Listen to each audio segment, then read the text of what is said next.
People can have their opinions and their preferences, and sure, the creators have different visions for the different titles, but when you're really honest with yourself, you know that the Absolute Universe and the Ultimate Universe are not equal. One of them has to be better, and honestly, it's not even close.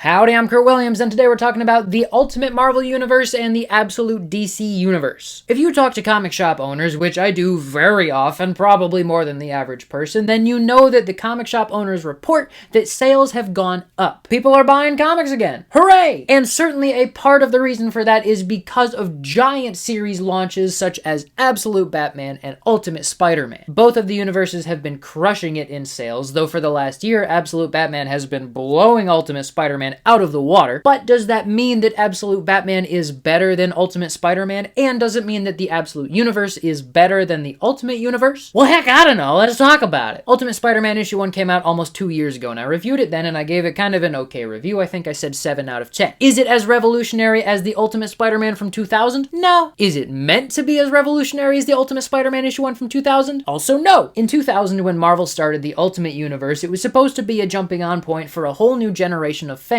The series were meant to be retellings of these characters set in a modern era so that people could identify with them better. And the series were also meant to be ongoing, indefinitely. That is not the point for this Ultimate Universe. The new Ultimate Universe is being headed by Jonathan Hickman, and if we've learned anything about Jonathan Hickman from the Krakoan era, it's that he likes to tell a story and get out of there. So it's very likely that the Ultimate Universe was never meant to be ongoing. In fact, we're coming up to Ultimate Endgame really quick here, and that will probably be the end of the Ultimate Universe. So really the point of Ultimate Spider-Man and the Ultimates and Ultimate X-Men and Ultimate Wolverine and all the other little one-shots and whatever is just build-up. It exists to preface something supposedly better. And I think that's quite apparent in the new Ultimate Spider-Man series. It feels like it's just kind of tying into a bigger idea. More specifically, this new Peter Parker is the lens through which we are experiencing and learning about the new Ultimate Universe. And yes, there is a plot, and yes, there is some character development, but it's kind of secondary to the goal of getting us used to this place. I'm normally a huge fan of Jonathan Hickman, but honestly, I feel like the Hickman-isms are kind of on steroids in this series. His unique tone of dialogue feels a little bit overdone. He's emphasizing a lot of things that don't need to be emphasized, and it just comes off feeling a little stiff. Everybody speaks with the same Hickman rhythm, even the children, and that's whack, Johnny. There's also like this weird drama between Peter Parker and Mary Jane where she's always like, I deal with a lot, and you should appreciate that. And he's like, yeah, I do. I mean, people are trying to kill me. It's not my fault, but hey, you're doing a great job. And all that feels kind of weird. It's like putting a spotlight on Mary Jane, but this isn't her title. So I think that's a little bit forced. I also feel like it's a little bit odd how clearly this series is just a preface to the Ultimate Endgame, but how little we see of the maker in this series. Like, it's clearly connected. We have this because of this to come, but we don't have much of a connection in the monthly issues. So it's just a weird balance. I'm not really sure what the scope of this series is. Now, Cicchetto's art is pretty solid most of the time. He's one of the best that Marvel has. I also like this new take on Venom and this new take on Mysterio. Those are both very fresh. I'm enjoying them quite a bit. The references to Superior Spider-Man are also cute. But overall, I don't feel like this Ultimate Spider-Man series has the oomph that a really good reboot Spider-Man series should have. Absolute Batman, on the other hand, is killing it. Aside from the story and the art, which are both amazing, I mean just in sales. Every month for the entire year of 2025, Absolute Batman has been 1 or 2 or sometimes maybe 3 on the sales chart, whereas Ultimate Spider-Man is always trailing like 5 to 10 spots behind. Clearly, people are more excited about Absolute Batman than Ultimate Spider-Man. And it's not just because Ultimate Spider-Man had a full year of story to tell before Absolute Batman showed up. It's because Absolute Batman is exciting and visionary and fresh. Scott Snyder is the best Batman storyteller of our generation. He tells Batman like nobody else can. It's fantastic. And I don't think anybody expected Dragata to be the next in line to illustrate Batman, but man, he's knocking it out of the park. It's fresh, it's dynamic, it's shocking. This is one of the only comics that I read where I'm reading it and I don't notice until I've finished that I forgot to form any opinions about it. Idiot! I've been reviewing and critiquing comics for years now, and let me tell you, it is difficult to get fully immersed in a comic, but every month Absolute Batman gets me fully immersed. It's innovative, it's true to the character, it has a very compelling storyline that I'm very interested in, the art is dynamic and gorgeous, and it feels like a 2025 comic book. Scott Snyder has mentioned that he wants to have one moment in every issue of Absolute Batman that that makes you go, "What? You can do that?" And he does. I am regularly concerned and or repulsed by something in the issue, which is amazing. So when it comes down to just these two titles, Absolute Batman is crushing Ultimate Spider-Man. But we're looking at these two universes as wholes, right? We're not just looking at the flagship titles from each one. So let's take a look at the Ultimates, which is probably the most important title in the new Ultimate Universe. This one is written by Denys Camp, and honestly, he's one of the greatest writers in comics right now. Everything he makes,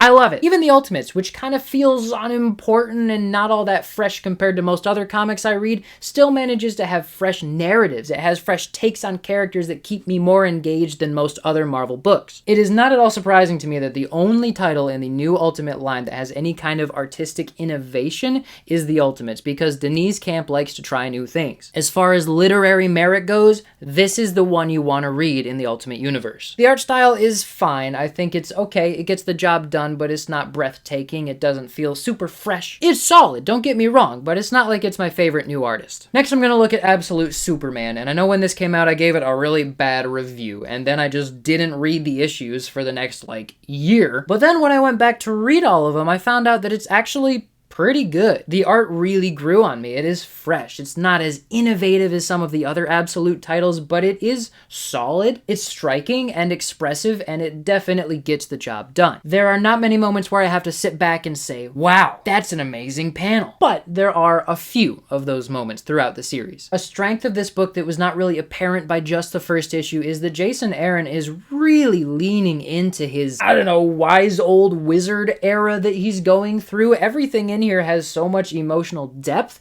and a staggering amount of heart. When he wants you to really feel for a character, you will. The character work is not as introspective as a James Tynion IV story, but it is significantly more introspective than most books you would find at Marvel. And convincingly introspective, not just edgy high schooler who likes to talk about philosophy. It's also compelling. I really care about where the story is going and what kind of arc this character is on. I felt like in the first issue, making Lois Lane a soldier who was trying to capture Superman was kind of a cheap shock value moment. But as the series goes, man, I love Lois Lane. I love seeing the chemistry that these two characters have as they try to figure out themselves and each other. So hey, I was wrong. This series is actually pretty good. That brings us to Ultimate X-Men by Peach Momoko, who is a fantastic creator, but I wish that she was not on tight deadlines. I read 13 issues in a row of this because I had gotten really behind in this series too, and I did notice over those issues kind of a decrease in detail in the panels, as well as kind of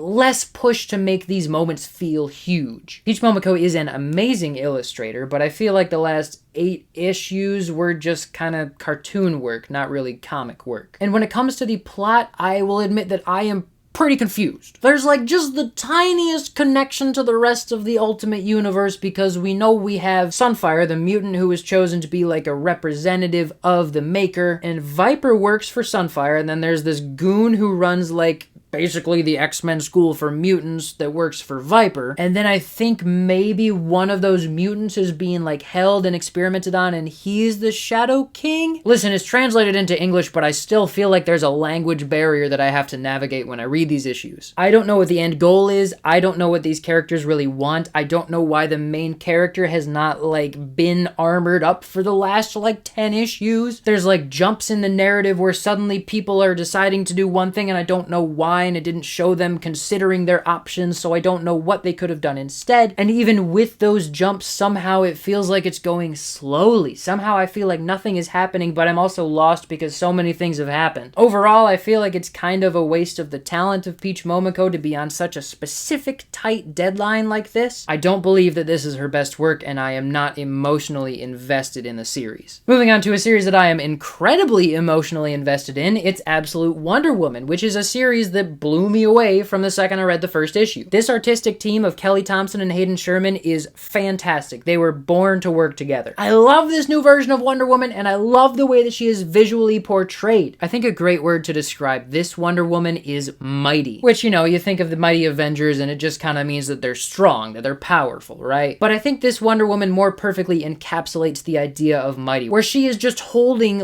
a frightful amount of power, but the control that she has over it is impeccable and focused. This is a character that you cannot help but fall in love with, and is also a character that you can believe in. It's been a long time since we had superheroes in the stories who have a strong moral compass but are not corny. You know, they're not a joke. They're a character we can actually get behind and be inspired by, and this character is an excellent example of what a modern, well-done, classic superhero is like. An interesting choice that Thompson has made in this series is to have a totally different take on the villains. Almost all the villains that Wonder Woman faces are just misunderstood and want to have a conversation. And there are times where that's not the case. It's a good balance. It's not just supposed to be telling children that everybody is fundamentally good and you just have to be nice to each other. It's not that, but it really does push people to care first and defend second. And the art in this book, oh man, Hayden Sherman is fantastic. I mean, it is stylistic, it is dynamic, it is profound. This art feels timeless, like it came to Hayden Sherman fully formed and he just channeled the energies of the universe to put down what is real on the page. It feels nostalgic and fresh and somewhat sacred all at the same time, and it is absolutely gorgeous. Another artist that I've always really liked is Stefano Caselli, and he's been doing Ultimate Black Panther. Now, I reviewed this one when it came out too. I wasn't all that impressed. I think I bought the first 4 issues and then I gave up because I couldn't afford to keep buying titles that I didn't really enjoy. There's a chance that this one is like Absolute Superman, where if I had just kept going and read them all at once, I might have appreciated it a lot more. But man, I just do not care about Wakandan politics, and I also do not care about the Black Panther's struggle with Khonshu. I just don't care. It's not interesting to me. But other than those 2 things, after a second time reading it, I did discover that it was better than I thought the first time. The art is solid. It's the kind of art where you forget that you're looking at art. It just feels very complete and it lets you get immersed quickly. I do really like this new take on Killmonger and Storm. I wish I knew what happened to those characters because I did not keep up with the series. But in general, as usual, I did not find T'Challa that likable of a character. I wasn't interested in where the story was going, and I think the hole in his mask right over his mouth is pretty stupid looking. So I gave up on that one pretty quick. If you think it got better, let me know in the comments. The next Absolute series that I want to talk about is so good. So good. I don't want to say it's the best Absolute series because it's like comparing apples and oranges, right? But man, Absolute Martian Manhunter is so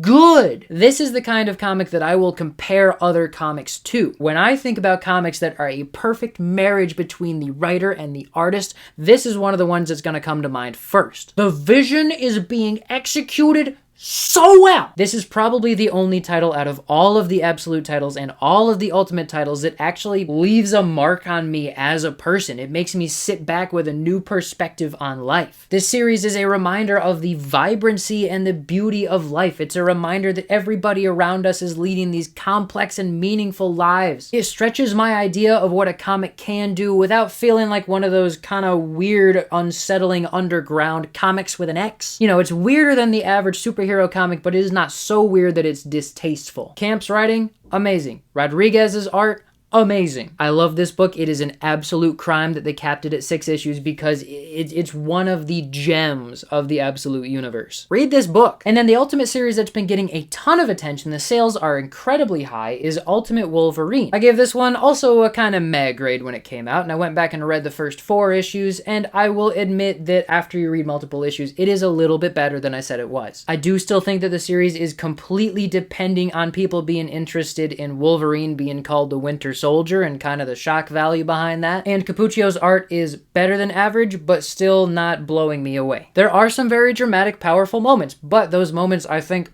could have been more dramatic and powerful. My favorite Wolverine is not the Wolverine who just busts into a place and starts killing everybody and he doesn't know who he is, but he just has to let out all of his berserker fury. I don't really like that Wolverine. The Wolverine that I like is the one who is kind of a mountain man and he loves animals and he has honor. He's a mentor figure with a complicated past that he has to work out, but he's doing it. He's working it out. So this version of Wolverine just kind of feels like a thin cliche to me. I don't like violence for the sake of violence. I don't think it's exciting enough to stand on its own. I know the sales for this series are doing amazing. I don't really care.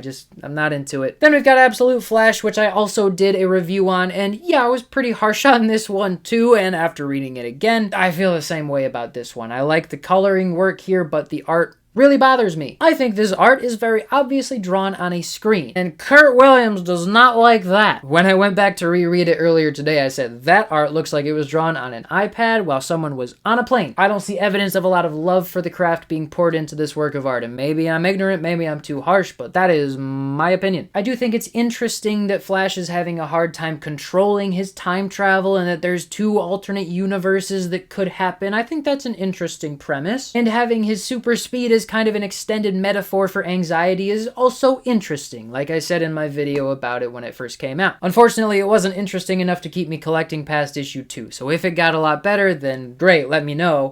With comics costing $5 each now, I just couldn't justify buying this series as well. And that brings me to the series Absolute Green Lantern, which, listen, this one makes me pretty upset. I don't know anything about Green Lantern, I will admit that. I don't know a darn thing. I don't care about the character all that much to begin with. But heck, if you put Al Ewing on the title, I'll give it a chance, because I love that guy. This title is a good example of the script and the art not really working together. I did not feel like the artist understood the assignment. I did not feel like there was any emotionally compelling illustrations in this issue. I know that it sounds like I'm being very harsh, and a lot of you may be saying, well, why don't you do a better job then if you're no better than these professionals? And look, it's the same thing as like watching a football game and being like, oh, why'd he fumble? It was right there. I see this series as a bunch of fumbles in a row, right? There was a script that had these very powerful moments, and then the art did not deliver on the emotional gut punch of those moments. It's like sort of an anime-inspired art style, but mostly it just looks fast. It looks like they just wanted to draw it quickly and move on with their lives, like maybe they were on a plane using an iPad. I only read the first 2 issues, but I didn't feel like I cared about where the series was going at all. Maybe if I knew the characters better, I would have cared more, but I don't know. I don't really hear good things about it. People who love Green Lantern, let me know what you think about this series. And there were a couple other things here and there, like Ultimate Spider-Man Incursion and some one-shots on both sides, but that's the main bulk of the Absolute Universe and the Ultimate Universe. And it's probably obvious from literally everything I described up to here that I think it's pretty clear that the